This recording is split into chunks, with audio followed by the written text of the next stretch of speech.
ታላቅ ህዝባዊ ሰልፍ በደቡብ አፍሪካ ለምትኖሩ ኢትዮጵያውያንና ኤርትራውያን ወገኖቻችን በሙሉ የኢትዮጵያኑ ጭንቀትና መከራ መጀመሪያ እንጂ መጨረሻ እንዳልሆነ ሁሉም ያውቃል።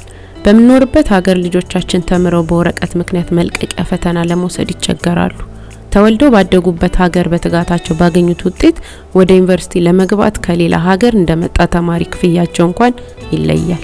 የኢትዮጵያ መንግስት በየቀኑ በሚፈጥረብን የሐሰት ትርክት ምክንያት የመኖሪያ ፈቃድ ቀርቶ ጊዜያዊ መቆያ እንኳን ማሳደስ እንደ ሰማይ ርቆናል። በአገራችን ኢትዮጵያ የእልቂትና መከራ ገፈት ቀማሽ ተበራክቷል። በየሰዓቱ የሚሰደደው ኢትዮጵያዊ ስፍር ቁጥር የለውም።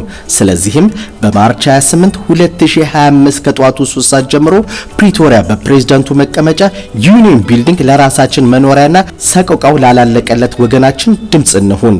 በተለይም በኢትዮጵያ አማራ ተወላጆች በሚኖሩበት አካባቢ ላይ ለተከታታይ ዓመታት ሲፈጸም የቆየው የውስጥ ለውስጥ የዘር ማጥፋት ወንጀል በግልጽ ተባብሶ ዛሬ በአደባባይ በድሮንና በከባድ መሳሪያ ወገኖቻችን የባሩድ ራት እየሆኑ ነው።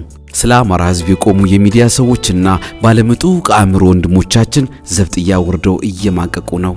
በደቡብ አፍሪካ የሚገኘው የተባበሩት ሁሉም የአማራ ማህበር ሁለተኛውን ዙር ዓለም አቀፍ የተቃውሞ ሰልፍ እንቅስቃሴ በይፋ መጀመሩን እያስታወቅን ለማርች 28 2025 ዓ.ም አይቀሬ ቀጠሮ ተይዟል።